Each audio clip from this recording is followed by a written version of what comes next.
That would be great. Thank you. And so how many of you here, as we're getting ready for some more people to come in, how many of you give me some hearts if you are a teacher? How many of you are actual teachers? Cool. Excellent. Yep. Excellent. There you are. And how many of you teach with VR? Give me some applause. How many teach in VR with VR? Anybody? So you're here to learn more about how this works. Fabulous. Official teachers, or can it be an unofficial teacher? Chuck, you are an official teacher as far as I'm concerned. So yes, yes, you are as official as it gets. Thanks. All right, fantastic. Fantastic, excellent. All right, thanks, Don. Okay, so we've got a couple minutes here. Do you want to say anything about what we do to get everybody to know what they're doing? And I'll step back here. Thank you very much, Rel. Excellent, and thanks all the support team. We've got, if you look up to the back behind you on your left, we have someone filming here, and we have Elise also here in the red at the bottom of the steps, also filming, so wave and smile emojis if you like. Elise is going to be moving around a little bit. She might come and inquire on you. Fantastic, thank you very much. So thank you very much, everybody, for coming. This is Educators in VR. It's the 4th event we're running, and each month we either choose a topic or invite a speaker to present and share with us something interesting relating to education in VR, which is, as I hope you all know, is a massive growing area. The idea came when I took part in a virtual conference, and I met a couple of educators, and just experimenting with AltSpace, and the response has been amazing. So many people have joined. We also have a Discord server. If you haven't already joined that, I'll be posting a link to it later on up on the presentation board. Please, please, please join us there, because the conversation that we have here over the space of an hour continues on the Discord server, and we're sharing links and research and general chat about education in VR. It's amazing. So today we're going to be hearing from our guest over here, Joe. I'll be introducing him in a moment. He's going to be telling us a little bit about his work, which I will also present a little bit closer. How are we for time? Are we actually going to start now, Rel? What do you think? Or let's get rocking. Are we going to give Let's go. Let's get rocking. Fantastic. Yeah. Okay, we have liftoff, Educators in VR session 4. Joe, can I just make sure that you have megaphone on and you're on air? Because I got both. Fantastic. Lovely. Okay, so can I please introduce, can please have a big round of hearts emojis and clapping for Joe Millward from TAFE, New South Wales, Australia. Fantastic. Thank you. So Joe has a background in animation from his teenage years. He's been in animation. He was an animator with Autodesk and various other capacities. He's also, he is a senior digital business strategist, and also works for TAFE, which is teaching and further education, or training and further education. Is that what it means? Correct, yeah. That's right. And you're the digital advisor, innovation manager. Innovation manager. At TAFE, yeah. Is that right? That's right. And TAFE is a huge organization. They have 120 odd different sites. Is that right? 120. Actually 132 last count. So yeah, quite a few different sites. And across those sites, you are responsible, or you have up to 150,000 students. Actually, no, we have about nearly 500,000. So 500,000 students. There you go. Okay. So we're going to hear from Joe today a little bit. And if I just move to the next slide, you will see we're going to have Joe speak, then a few announcements, and at the end, please hang around and chat with, make new friends and network. So the talk today is from starting to scaling. Many of us are just starting out with VR. Maybe some of you have more experience than others. but Joe in particular, with the size of his organization, is going to tell us a little bit about the journey from starting out and where you're headed and where you are now, right, Joe? Yeah, that's correct. Okay, so handing over to you, Joe. Take it away. Thanks a lot. Okay, next slide. Yeah, there we go. Here we go. Okay. All right. So, I mean, for mine, I wanted to give a little bit more granularity as well. So I'm going to touch on the immersive technology as a group. So obviously VR and AR to a lesser degree, but also AI, which has become really important, and we've recognized the importance of AI with the technology also. So if we go next slide. Yeah, next slide. There you go. All right. So what I really wanted to touch on first, and this is where a lot of people who haven't tried virtual reality before sort of say to me, "Oh, you know, it's just a little bit like video. Can't we just do it as a YouTube clip instead, or whatever?" And I always go back to that first point. The number one point there, it's 100% engagement. As you all know, as being VR veterans, you can't press play and then go and make a coffee. We're completely engaged. We're completely immersed. We can't be checking our phones. So particularly for teachers with students, I imagine, I guest lecture occasionally, and I can't believe how many people just sit there looking at their phones while you're lecturing. So this retains that 100% immersion and engagement, which is great. The next one, more for augmented reality, is contextual relevance. So being able to scan an object or look at something with your phone or eventually AR glasses as they become more prevalent, and getting contextual feedback of the world around you is really valuable. They've seen some great early experiments just recently with Google Maps, where they're showing an augmented version of Google Maps, which is a no-brainer. But the power of that is quite amazing, and even things to like trying to navigate on campus or others, we're going to start experimenting with that with a companion app for our students. But that's definitely an area where even things for like posters for librarians is a really simple way of having an augmented poster, which students may be able to get different content each time they visit. The next one, embodied cognition for virtual reality is probably the most powerful thing that people don't really understand as well or don't really realise. So anytime you engage a sense in virtual reality, so an additional sense, and we're trying to make sure we're doing as many as possible, it increases that immersion, and you learn by doing. So if you actually add the physical act of doing a task, it actually increases retention. There's various studies around the world that have been done that prove this, but the ability to actually go forth and do a task will actually increase that retention, and people will learn quicker and be on board faster with a specific task. Tracking and data, we're rolling out a pretty sophisticated platform, which is a multi-user environment. It tracks 18 unique movements 90 times a second, and we're able to take that data and information and append that to a student. So we're able to sort of have unique sessions and unique student IDs where we'll be able to keep that record of that information for us. Eventually, the goal is for assessment, but at the moment, we're still in early stages of pilots and prototypes. But the goal is that a student will be able to have a retained digital footprint to show how they perform certain tasks, and those are being added to each time they return into virtual reality. And the last is the emotional connection.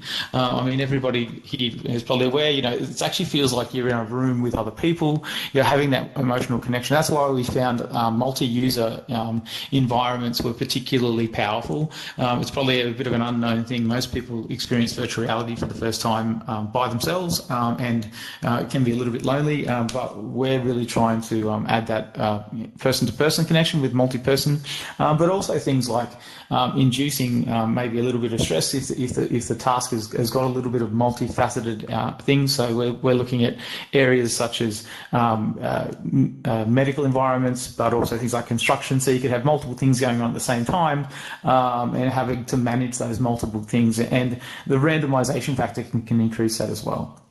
So if we go to the next slide. Yep. So this is a good sort of slide here of our journey, and this is a journey that most of you should take. So looking at curiosity, obviously everybody is probably either at that stage or at this early stage at the moment where you're sort of curious about the technology, you're not exactly sure where it could be implemented, how it could be implemented, but this is really important. Not having this curious stage means you don't have people that are exploring and finding out the best and different techniques. Early stage is usually at that stage where you're doing things like organising maybe an alt space thing with a classroom or things like that. Experiment, definitely looking at different technologies, different headsets, different ways, different applications. So every Friday, my team and I actually jump into different experiences together and try and make sure we do that all the time.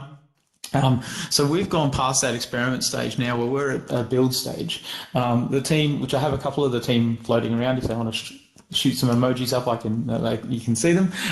So they actually are a mixture of developers as well as animators and technical people who all work with me to actually build content for TAFE. So we're actually building content which will eventually be rolled into curriculum. So we've built such things as a virtual childcare centre.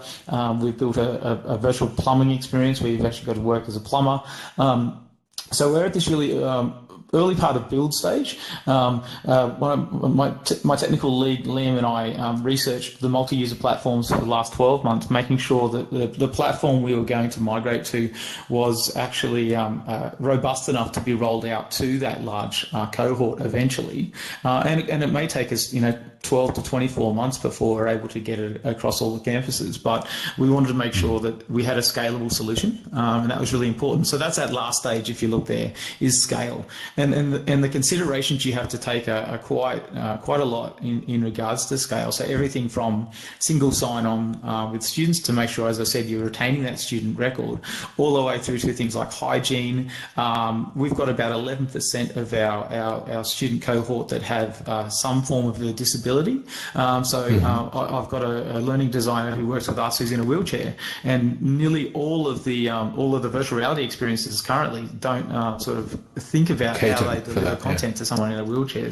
Yeah, that's right. So it's quite a challenge for us to make sure we're doing that, and even people with but also hearing impairments or visual impairments.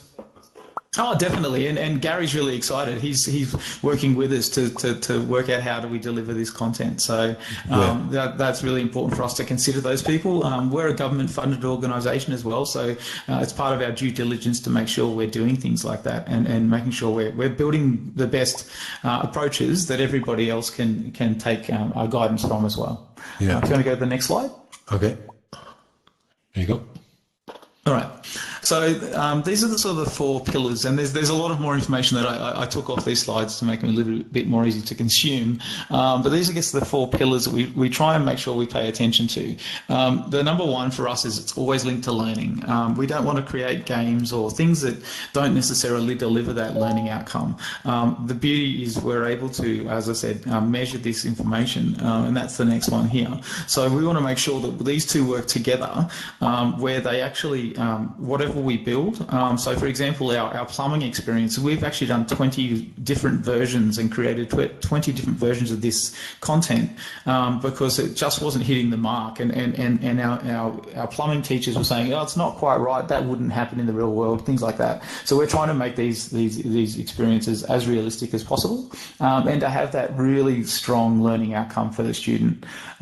Measurable, as I mentioned, we have that a large amount of data set to measure, but we're also working quite closely with our learning analytics team, who I think one of the guys is here as well. David in the corner there, so just waving. But yeah, so we're working closely with David to make sure the data that we're bringing in is being measured properly, and then we're finding particular outcomes or some scenarios where we can see trends coming through in the data, and Dave is able to give dashboards and information to teachers to say, you know, we might find that a student, when they do this certain thing at the very start of an experience, may struggle as they go through a particular project or things like that. So being able to find those trends that we can't see as teachers or as educators, those obscure trends that come through in the data, and Dave's able to build models. He's got an AI and machine learning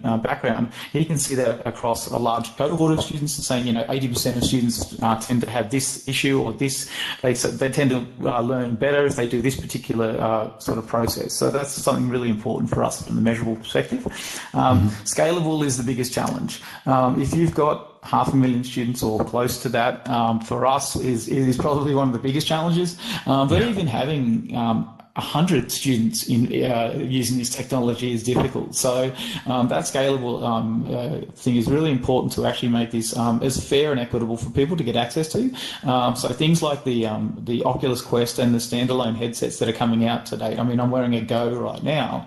Having these lower price headsets that are easily set up as well, that's a big part. I mean, if anyone's had to set up HTC Vives or other devices, they are quite complex. So for us, we're looking at, okay, these standalone devices may allow us to scale, but other parts of that is also working closely with our IT team to make sure that we're able to deliver this content across all of our different cohorts, all the different campuses, which have obviously different bandwidth limits. They have different restrictions. So for mine, it's making sure that we're thinking about all of the issues that we may have as we roll these out. You know, even simple things like charging devices between classes, or you know, how long can we put a student in virtual reality in a single day? So you don't want to have a student going from one class to another and actually having to go into VR over and over again. And then the last one, which is really important for mine, and probably something that people, when they initially start on their journey, don't think about, which is making sure that the experiences and the stuff that we're developing is ongoing. I mean, Old Space does a great job of that, because they're always changing things and new stuff's always coming, and that's one part of it. So for us, we want to continually be updating content and adding new content. So when a student jumps into virtual reality, we're looking at having a similar sort of lobby or home base area that students will jump into, and they'll see new content being delivered as it comes through. But the other part also, and I've actually studied gamification at Maryland University in the US, but the gamification elements are particularly important. So making things like, obviously progression rewards are really important. So seeing how you're going through your course or whatever, or your virtual version of your course, to see you've done things, and how successful you've been, or, you know, how many connections you might have made in virtual reality as well. And then things like obfuscated rewards as well, saying, you know, congratulations, you've actually jumped into the plumbing experience 15 times in the last month. That may be another reward that they get. And some of those things, you know, they may seem pretty simple, but they do retain retention. The other thing we're looking at with the ongoing stuff is creating just pure social spaces as well. So we're looking at a cafe environment where students or teachers can gather and actually just socialise. And it's really important for our English as a second language students. They find they do that already in Second Life type of environments. And for us, we want to make sure we've got that ongoing engagement. Okay. So if you go to the next slide, Daniel. Yeah, just before we do go to the next slide, I just wanted to say hello to room 2. So when this room reaches 30 participants, then we populate a new room, and I just wanted to say hello to the users in the other room. Do you want to give, I don't know, do they see our hearts and emojis? A couple of emojis for the others. I'll do some here. Hello. Thank you very much. Thanks, room 2. Thanks for joining us. Yeah. All right. Thanks, room 2. Yeah. All right. Right. So we're going to move on to the next slide now. Here we go. Here we go. Okay. So, all right. So part of that ongoing interaction is avatars, and actually just recently Oculus came out with some hyper-realistic avatars, which are really interesting. I mean, it almost replicated a person's sort of face and their emotions. quite closely. And what we wanted to look at the different spectrum of avatars and how we have this. Obviously here we've got sort of a cartoonified avatar, and you can still see enough of my expression, enough of how I'm interacting. So we looked at, this is obviously a 3D scan of my face on the far left. So that's me if you don't know. We've got Micah here, who is the Why avatar so serious? yeah, exactly. Micah's the avatar from Magic Leap. So she's super hyper realistic, but still a CG design. The compute power, and similarly with the Oculus avatars that they released about a week ago, the compute power is quite considerable to get that delivered at the moment. But we will eventually get to that where you will be able to have a hyper realistic avatar that's very similar to what you look like. The next one is actually an experiment that's being done by Kite and Lightning, which is their Babylon game. So it's a little bit sort of more cartoony, but they're actually using motion capture with the iPhone to do facial capture as well. So we're looking to experiment with that as well to see what range of emotion we can get from our avatars. And then on the far right is actually a simplified version which is created by Jackie, our artist in residence, where she is in the corner there.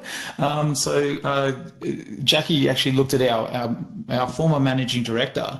We did a high resolution scan of John Black, which is our managing director, and then we wanted to simplify and see how simple we could get the avatar, but with him still being recognisable. So for any of our staff, we'd actually recognise that as our former managing director, but still it's quite simple and quite easy. And it's really important for us for that emotional connection, for people to be able to customise their avatars to the point where it looks somewhat like them at least. Especially for teachers. If you want to go to the next slide. Yep, coming up.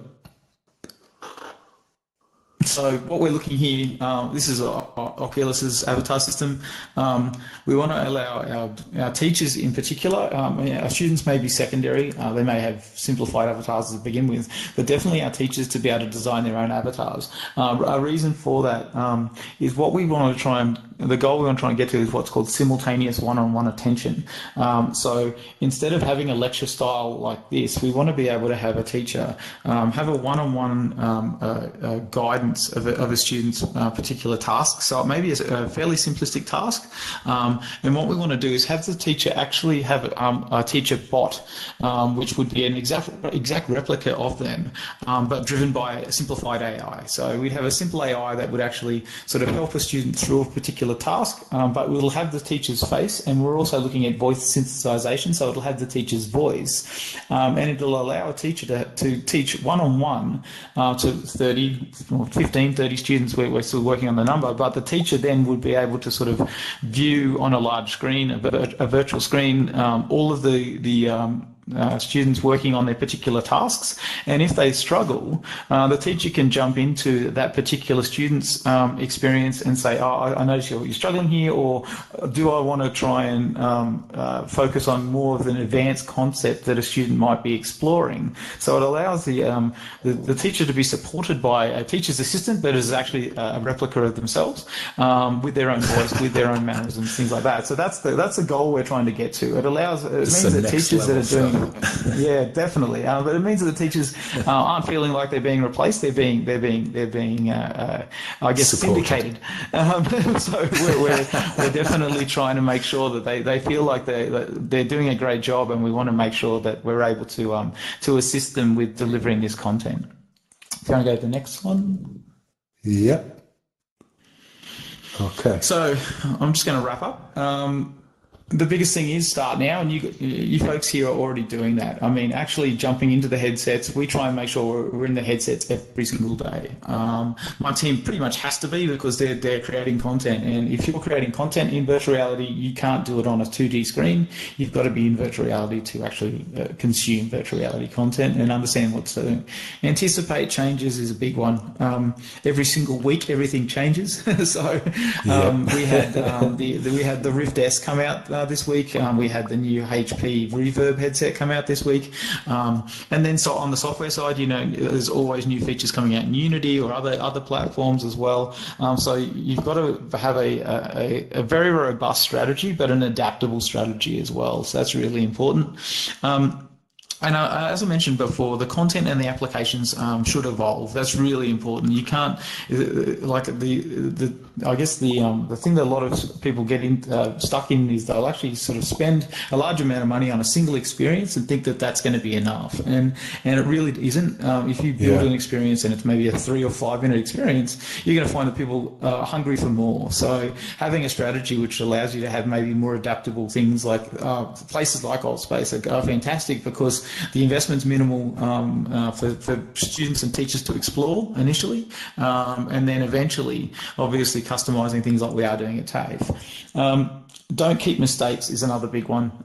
We've made some sort of mistakes as we've gone along, and realised that particular things we were trying to build weren't working correctly. So we're quick to realise that now. We're getting better at it. So we won't go down the path and build something just because we've invested time in it. We won't try and deliver something that may not be correct for the student or for the teachers. So we're very quick to turn things off or stop a project if we realise it's not going in the right direction. As we built our virtual childcare centre, we originally started an augmented experience that was delivered on the iPad, and we quickly realised that it was too much like a game and wasn't delivering enough learning outcomes. So what we did is we converted that to a virtual reality experience, and now it's a lot deeper. It has a lot more information and content in it. And then the last one, most important, is experiment. So we do our Fridays where we, as I said, we jump into new games or new experiences every single Friday for a couple of hours, and it's great for the team. We learn new interaction design techniques.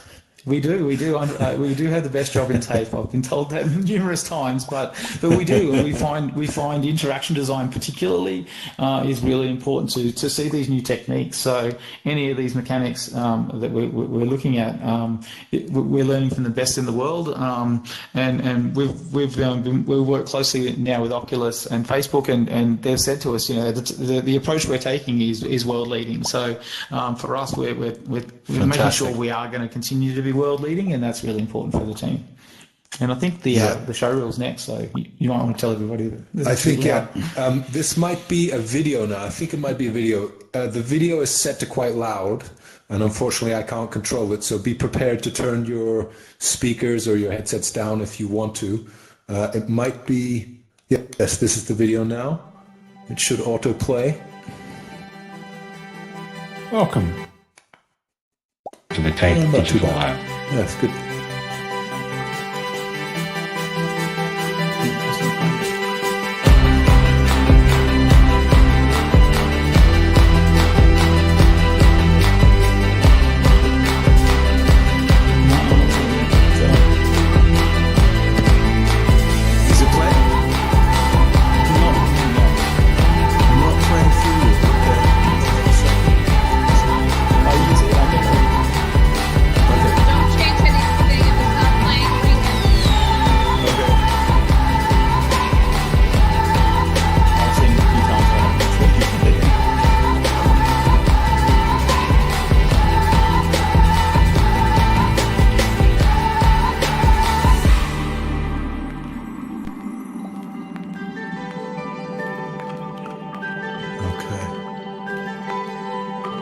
This is the virtual childcare, must be. Yeah. So as you can see, it went from augmented reality to virtual reality, and this is about 8 months' work of the team. We've done a considerable amount of work since then. The climbing experience you see there is only version 2 of 20 that we've put. And this we've done a lot since then. Fantastic.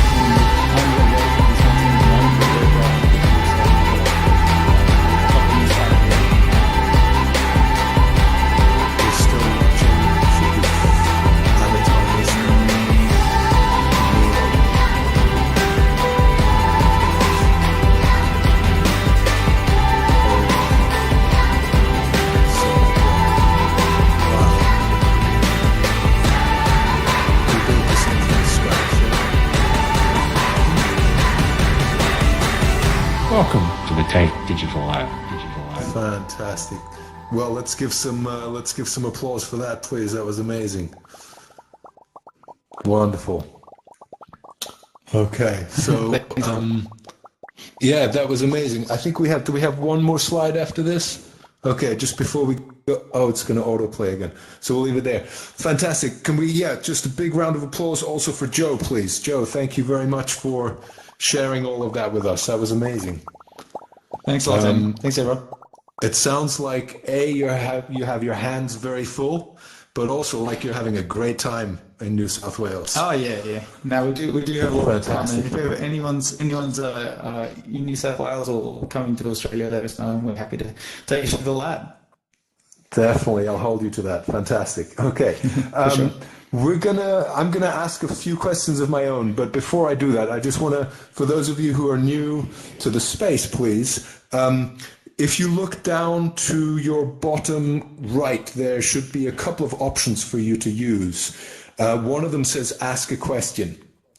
So if you want to ask a question and you click that, that will come up for me. I will be able to see that you're wanting to ask a question, and then I'll be able to go through them and come to you one by one. So take a moment, have a think about what you've heard, if you have any questions. Joe, I'm going to kick off with a question to start with. Sure. And just as a reminder, Daniel, this is this is not the ask a question button, not a toy. Yes. So let's have some good questions. All right. So if you hit it accidentally, Okay. Yeah. So if you click the question, then make sure you have like a useful question to share with us, and that Joe can respond to really well. If you're not sure, unclick it. You'll disappear. You can always ask it another time. Don't worry about it, but try and have some really good questions for Joe. So I'm going to actually jump back a couple of slides because I want to go to this one I find really useful. Sure. So I'm running a project at my college, and I would say I'm at between the green and the blue, pretty much early stage. But I wanted to ask you, so where did you start? I think you said that you joined the program after they had started. Is that right? Yeah, correct. So the management had done some experimentation though at that early stage where they were sort of in that mid space where you are at the moment. So they'd engaged with some consultants, and they looked at the opportunities, and they realised that there was definitely an opportunity here.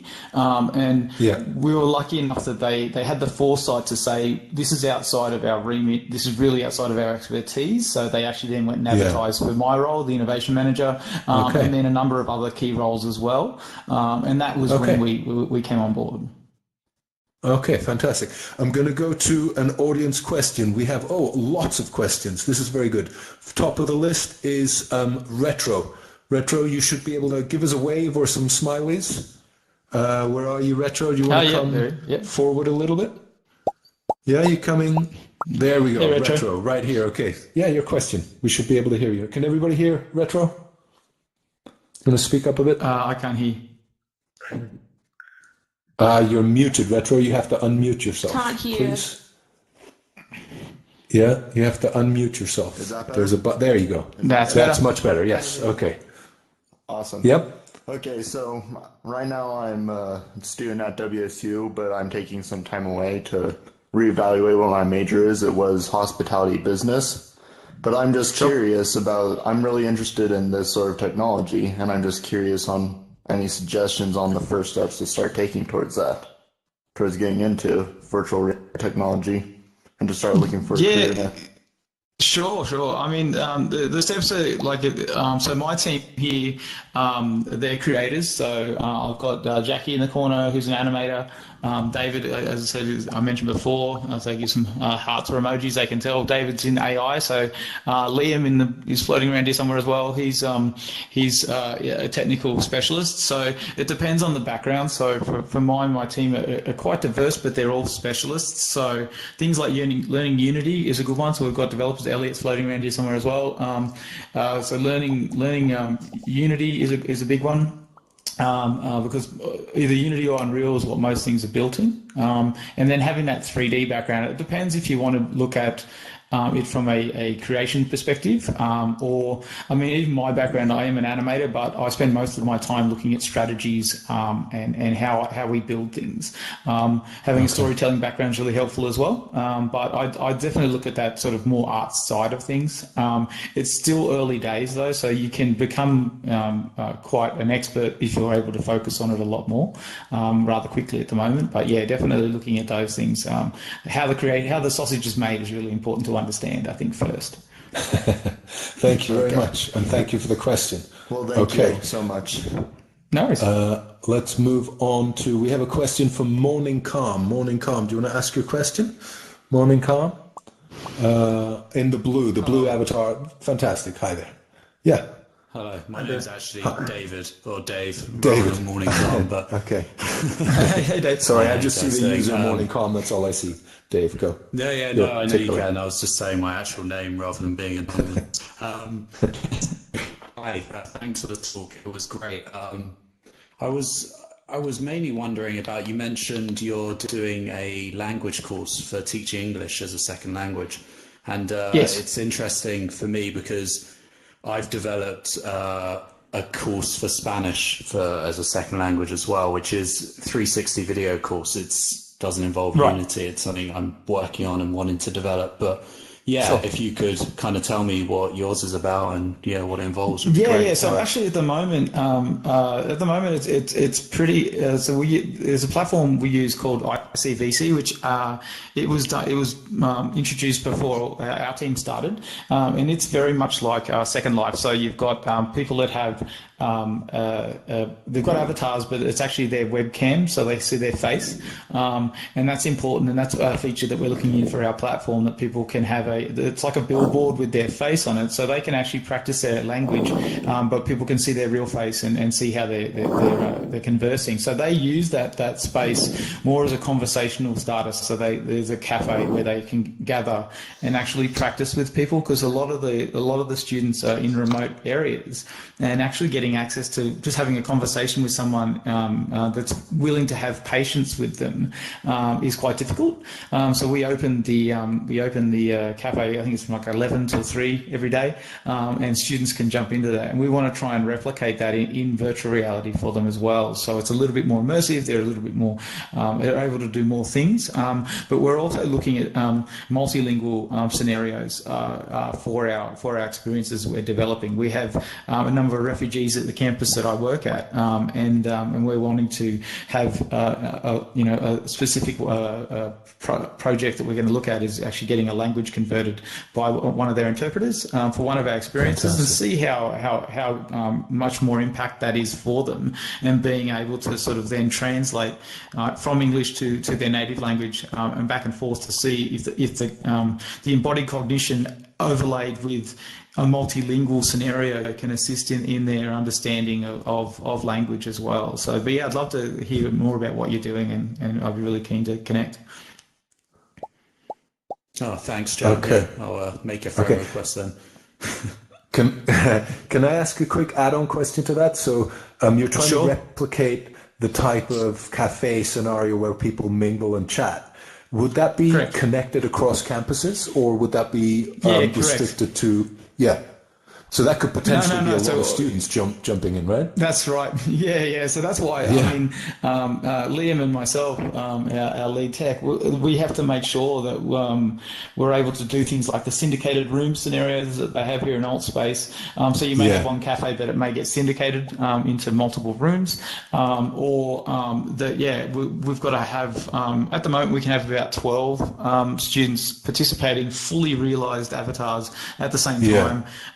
But then we've got issues with, if two people try and pick up the same object, what happens? So those type of clashes that you've got to understand. And that's quite complex. But yeah, for us to scale that, and that's why we're only at the build stage, we're not at the scale stage yet. So we want to really understand what the potential impact, and from a broadband, a bandwidth perspective as well. If you've got 500 students all jumping into VR at the same time, it's a huge drain on your resources. So yeah, it's really important to understand those things before you start. Fantastic. David, thank you for that question as well. We're going to go to another question now. We have a question from Echo. Echo, switching you on now. Do you want to ask your question, Echo? Come forward a little bit. Yes, please. You might want to switch your mic up a little bit. Echo? Oh, okay, hold on. Is that better? That's a bit better, yeah. Can you hear me? Yep. All right, cool. Here, I'm going to move over here. Actually, can you go back to the slide that was the chatbot slide? I think it's one after this. Next one. No, two after that one. No, after that one. I was wrong. I was so wrong. No, next one. Oh, the next one. The teacher one? Yeah, that one. Yeah. So this, where are you at in the development process on this? Is this still something that is just being thought about and planned out, or are you actually like developing this part? We've started. So one of the things, if you see wherever David is, show some emojis. David, I've lost him again. There he's in the corner here. So David has been working on voice synthesization, which is one of the parts of it. So we want to make sure that teachers, if the AI is driving the bot, that they at least sound somewhat like the teacher. Because especially if you're a face-to-face student and suddenly your teacher's got a different voice, it'll disconnect you a little bit. We are working quite closely with Oculus, we're lucky enough to have a great relationship with Oculus, and that's going to be one of the conversations with them. We're meeting with them up in Menlo Park in May, and we want to have an understanding of how far along they are with their own avatar journey, and what can we take from that and learn from that. But yeah, it is still relatively early. I guess the biggest challenge is the ability for us to scale this. So, it's all well and good to say we can do a 3D scan of a teacher and then create an avatar, but we really need to have it so they can actually create their own and either scan their face with a phone or something like that and be able to bring the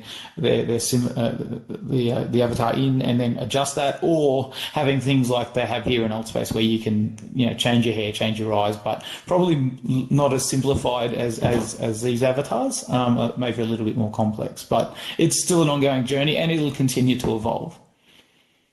Okay. And have you guys done anything in the development of the bots aspect of it? Because what it sounded like, or actually, tell me if this is what I heard is correct, is that you'll have a teacher, but then you'll also have a bot, which is like the teacher. Yeah, correct. We're saying the voice synthesis comes in, and then now that bot, are you guys already developing a back-end framework for how the AI actually works? And is that based off of like REST API and what language it's using? David's probably going to be the best person to speak to, see our AI specialist. At the moment, we're looking at what the platform that we've got in place for our multi-user platform, because the goal for us is probably to originally do simplified versions of things. So maybe recording the teacher actually performing the tasks and having them drive that, so it wouldn't be an AI. But we're looking at a number of NLP technologies that may need to be added to the platform that we're working on at the moment, but it's still early days in regards to that. Okay. There's some really interesting platforms. Portico is one of them we're looking at, which has an NLP that sort of sits underneath the virtual environments that they're building, and allows that to engage with. But definitely have a catch up with Dave after this. He'd be the best guy to speak to. Great. Cool. Yeah, thank you. Please skip into room one. Yeah. Okay. Do please, when we're going to go for another 5 or 10 minutes with the questions. This is really great. Some really good questions. But after we finish with the questions, please do hang around, because people here are all of the same inclination, so you can network really well here. Meet people who are on similar projects, or just share and learn. The idea is for us to build a community who share resources, experiences. We're going to be doing these events monthly, and of course there is the Discord server as well. So Joe, I'm going to ask you another question now. Sure. Let me see. What percentage of VR, or what percentage of immersive technology do you use, shall I say, in world? So the amount of teaching you do in world versus how much do you use virtual reality as within an existing lesson in the classroom? Is it like half, or do you understand the question? At the moment, most of the experiences we're building are sort of not, they don't have this sort of world sort of stage. Yeah. So it's not a lecture space. They're more guided experiences or experiences where it's a progression. So the vast majority, we have built a lecture hall at the moment. Yeah. Everything is still at a pilot stage for us as well. So we've been testing this with various groups at the moment, but we haven't started to move it into classroom yet. Those pilots for in classroom will actually start in the second half of the year, and a big part of that is making, well, a couple of the reasons is we're looking at things like the standalone headsets versus having to set up HTC Vives, and also deploying it out. We're having to deploy the software out and make sure it's updated, and all those other things is a responsibility of our team to make sure we're able to scale this. So that scale thing is quite difficult, and then working out how do we get the feedback. So David's working quite closely again with the analytics in the back end to see, okay, how do we measure that this is being used correctly, and then also how successful is it, and what do we need to change or adjust to improve that. But definitely for us, we're realizing more and more that in-world experience is really important. Yeah, you're going to say? I want to tell you that, and for everyone else that's an educator or interested in teaching and presenting classes, AltSpace we have test-driven the lecture concept to death. We've got this, and so it's still evolving. But the AltSpace is a great place to tap into for some of the answers and resources for moving from guided to more lecture style, just like this. I mean, this is an experiment every time we do it. So we've got lots of feedback to give you. And I'd also, one last thing I'd like to... Can I just add to that? Yeah, just hold a second. When if I may, please be aware that if you are an educator here, this is a perfect plug here. Please take the Create an event that's here in AltSpace that'll teach you more about how to create your own classroom, your own event, whatever you need here. So love it. Now it's your turn, Daniel. Thank you. Well, I was actually going to say exactly the same thing. Thank you, Rel. Hearts back. I was going to say my experience with AltSpace. So it started as a bit of an experiment, but I'm not going back. The support that I've had from AltSpace has been absolutely amazing. Super friendly community, available even like across time zones, and anything I have a question within a couple of hours, they are really helpful to set up the event. If anything goes wrong, they're there.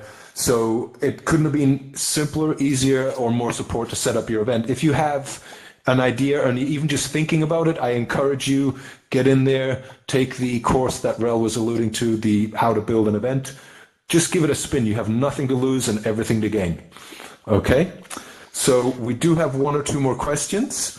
Let me have a look here. We have a question from Marinda. Marinda, where are you? And can you unmute yourself? Marinda in the checkered, yellow checkered. Do you want to come up front a little bit and maybe turn your mic up? Okay. Do that. Yeah. You got megaphone on? We're ready to go. Yep. Just make sure you have megaphone on. Yeah, I think so. You're good. Yeah. Let me just check. You have awesome. Megaphone on. Should be good. Okay. Want to ask your question? Okay. Awesome. Yes, please. I'm a lecturer at a film school here in South Africa. I've been in tertiary education. Am I? Can you hear me? No, I can hear you. I can hear you. Oh, I can't hear the question. Yes, I can. No, I can't. Oh, you can't hear the question. Okay. Maybe. Do you want to come a bit closer? Yeah. Okay. Yep. Cool. Can you hear me now? Hello? Can you hear me? Okay. Joe, you hear me? No, I still can't hear it. Not at all. All right. You ask the question and I'll pass it on to Joe. Yeah. Okay. Cool. So I'm a lecturer at a film school in South Africa. I'm also studying my master's degree in research and storytelling in VR. But my question is about a feasibility study. I've just this year offered to my school to do a feasibility study on to see the viability of rolling out VR as a teaching tool at our school. But I don't actually know where to start. Do you have any Shall I pass that on to Joe? Aspects to consider? Yes, please. Yes, please. Okay. Thank you. All right. Marinda, she's working at a form school in South Africa. She's also doing a master's. What was the master's on, please, Marinda? Researching storytelling for VR. Just from a literary researching storytelling for VR. And she's looking at doing a feasibility study for using immersive technology at the form school. But she's asking where to start. Is that right? Where to start? Yes, basically, yes. Yeah. Okay. I mean, so for me, it's I guess looking at definitely exactly what you're trying to prove or what you're trying to sort of understand for me is really important. We're actually building an experience, and I'd happy to share what we're working on. With our induction experience, which is actually training people how to use virtual reality before they're learning. So things like picking up objects, doing things like that. We actually created this experience and we realized that it needed a narrative. And for us, what we're trying to do is to we're adding a sort of a helper who's actually a TV who pops out of different areas of this particular scenario. And when we're going to create a bit more of a narrative around that to see and measure that definitely against each other. And that's probably the most important thing if you're looking at sort of the importance of storytelling is to actually have that ability to compare a VR experience without that versus VR with that. We're also working quite closely with our film and animation school to look at how do they tell stories differently as well. So looking at things like virtual cinematography for filmmakers or other areas. But yeah, I'm happy to connect to further and understand a bit more deeply what we're doing and give you some advice. That's the thing. And like my, if you want to go back to the first slide, you can give my surname and stuff. So if anyone wants to connect with me on LinkedIn, I'll jump on the Discord and shoot my email across to people as well. So you can go to that. So find me on LinkedIn as well. And I'll put my email address up as well on the Discord. So if you want to connect with me, feel free to send me more information. I'm happy to talk to people. Great, thank you so much. Fantastic, thank you, Joe. Thank you. Okay, let me see, how are we doing for time? We're going to have one more question, and I think then we're going to, that was it for questions, I think. I do have one more myself, and then we're going to go on to a bit of a chat. Just a general question, maybe. How soon do you think before we have this kind of a discussion about AR? I mean, glasses AR, AR headsets. Yeah, so spatial AR is a tough one. It could be anywhere between 3 to 10 years. It really depends. Yeah. There's a big struggle at the moment with the actual physics of what's happening with AR.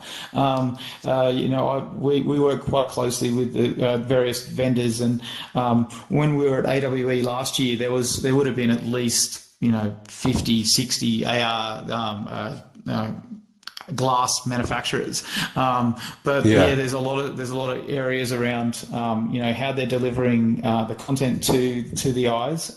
So everything's sort of very lens based at the moment, which is not really helpful. And then even from a field of view, there's a lot more challenges. You're just introducing layers and layers of complexity. Right? Yeah, definitely, and even the spatial mapping, all the other stuff, you've got so many more variables when you add the outside world. So like light, shiny walls, all of that type of stuff is really impactful. So I think virtual reality will actually, people will come to realize that the AR stuff's a lot harder than what they first thought, and it'll be a lot more VR stuff first. Indeed. Well, I want to thank you, Joe, for answering all your questions and for sharing. Can we give Joe some hearts and some applause? Nice. Fantastic. And some smileys. Thanks, everyone. That's amazing. Thank you very much. Just before we go on to the chat and network, let me just jump to a couple of announcements. Here we go. Just a couple of announcements quickly. One of our members on Discord has just been awarded a PhD researching VR for teenagers with autism. She's keen to connect. If anybody there, please. It's really good news for her. She's worked really hard to make that happen. Her name is Anzac. I'm pretty sure she's keen to connect on the server. which is cool. Then we have Alice here in the red t-shirt at the front. She's also filming this event for us today. And Alice is going to be speaking at the VCARA. Is that correct, Alice? You're giving a speech, a keynote speech, or a speech for virtual world and education on Second Life. I think that's correct. Is that correct?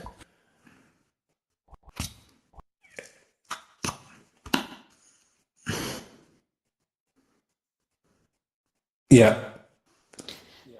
All right, she's not mirrored, so did she say yes? Could you repeat it?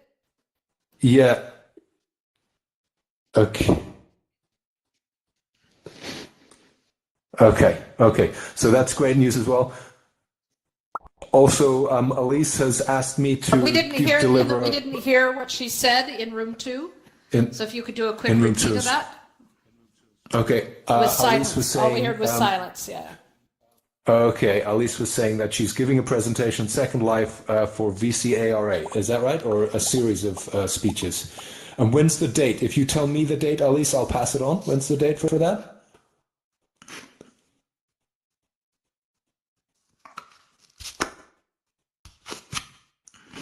Monday, 25th of March. Yeah. Okay. Immersive experience in Second Life. Fantastic. Nice. Thank you very much. Cool. And another one after that. Okay. Also, the next announcement is hashtag CPD in VR. If you don't know Steve Bambury, I highly recommend you check him out. He runs events on a platform called Engage. At the moment, you need either HTC Vive or Rift to join. But if you have either of those headsets, I couldn't recommend it more. And he has landed an hour-long conversation with Tom Furness, who is billed as the grandfather of VR. Definitely is. This event is coming up in a few weeks, I think. Check it out. It's all over Facebook and Twitter, but the places are limited. If you can't still get a place, I highly recommend you do that. The last announcement, start your own event. We've talked about that as well. If you have any idea for doing an event, yes, please, Rel. You want to say something? No, I'm just excited about this. I'm just excited. Fantastic. And then moving on to the last slide, I think. Right. So our next event is Thursday, April the 18th. Yeah, so come join us again. If you've enjoyed this event, that'll be fantastic. Come back and join us. Not quite sure what the topic is yet. I'll announce it on Twitter, Facebook, on the server as well. At the bottom there is the code to join our AltSpace server. Please come and join us. There's great resources. Rel is always posting amazing resources. Then there's a bit of a chat going on. You can connect with other people. So that's all from me now. So I'm actually gonna go off megaphone, so not everybody hears me. Please mingle, chat, walk up to Joe, walk up to somebody, strike up a conversation, meet somebody. You can add friends and find them again. Thank you very much. Big round of applause again for Joe. Fantastic. Thank you very much. Thanks, everyone. And there you go. Okay, go and mingle. Go forth and mingle. All right. Fantastic. All right. Thank you very much. Thank you very much. So, wait, how do I? All right, Bob. All right. Okay, Steve, we can. I don't think I can hear you. Hello. Yagni, Can you hear me as well? Yes.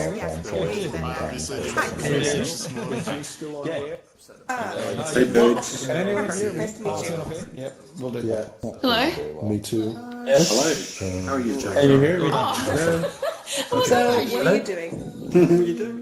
So I'm part of Joe's team. I'm one of his developers. Is there any way to get Actually, I started a week ago, so I'm still All right. getting into it. But yeah. Congratulations. Thank you. We can. What about yourself? I work for a company in the USA, and we're hoping to develop something of our own for classes. Yeah. I actually spoke with Joe. Last month. My apologies. Hi, Elise. Hi, thank you very much for filming. I hope the plug was okay. So it's all exciting. Yeah, it's a great space to be in. Yeah. Well, more like the concept of actually allowing the schools to use the virtual reality Excellent. for learning purposes and all that. That's just Great. really exciting to me. I wish I'd had that in high school. Okay. Yeah, Oh, no, brilliant. but there's just some really cool stuff you can do that you can't do anywhere else. Great. Yeah. That's great. Fantastic. Kids nowadays are so lucky. What do you think of the event? Yeah, definitely. Yeah. Yeah, same. Spanish teaching, yeah. Isn't it? Teleporting around, I'm still getting used to that. Yeah. Yeah, I just, each time is better for me. The more confidence I get with, finding speakers now, the speakers who are coming on, they have amazing experience. And, striking up conversations, getting to hear them, it's just so exciting. So here, I'll ask you the question. Listen, Hi, Michael Forrest. Oh, and yeah, you can teleport up there. All right, Michael. Oh, he's walked off. All right. Yeah. All right. Hi there. Oh, wait. So how about you, Bob? How do you use VR? this way. There's a tiny little spot up there. I'm with you. And, we enjoyed it quite a bit every time 2 or 3 months to make the event, but something comes up at work and make it. You were so. Do you mind turning your microphone up a little bit?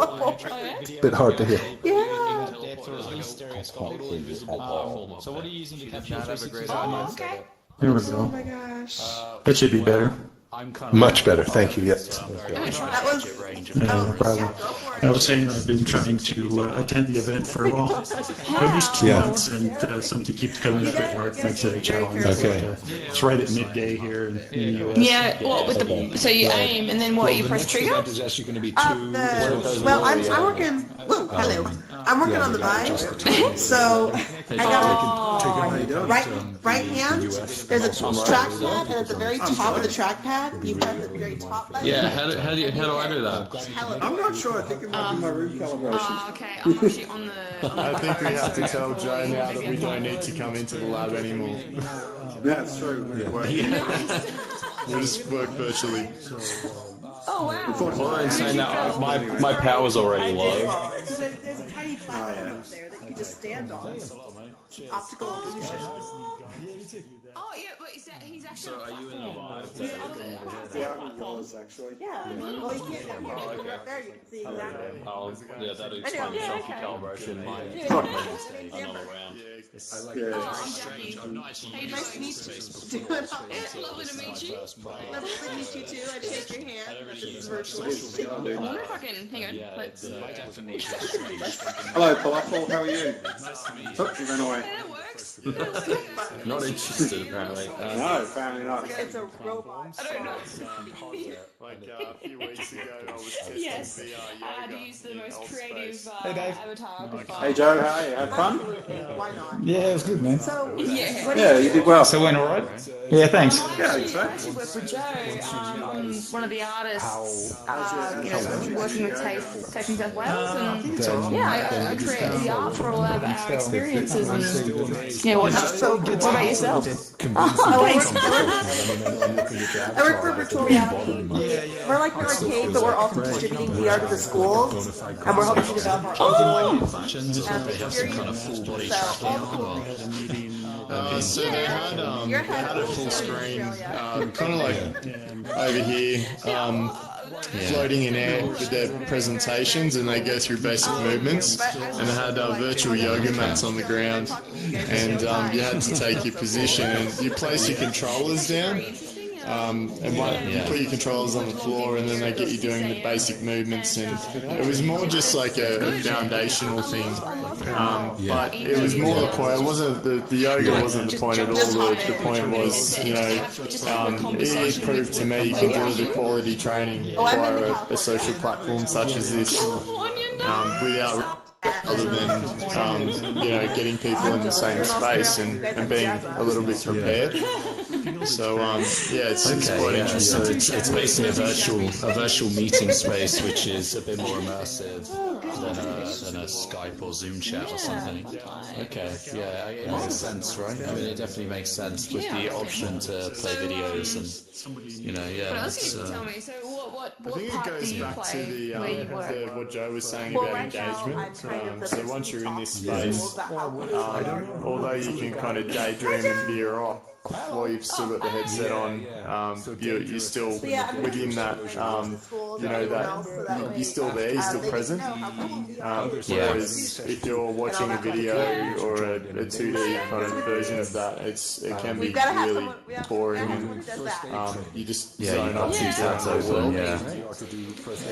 So I think it's interesting where Please join, because you can. if you're going to build that as a kind of USP of VR, is working VR as well. I'm thinking, how long is that going to last until your Facebook notifications are coming up and you can get WhatsApp and kind of all side-loaded that are just kind of buzzing through as you get your messages. That's going to, what's that, a couple of years away maximum probably, right? So for now it makes sense, but I guess that could change fairly soon. But anyway, so Joe, go on, sorry. That's on in May. I was just going to say, it's going to break everything up into like so I refer to it as multi-user training platform. I'll post it on the Discord as well. So we've got but there's also the social VR side. I'll get my team to join. Sorry. I'll get my team. Jackie's usually she's an artist. Listen, I love this mentality.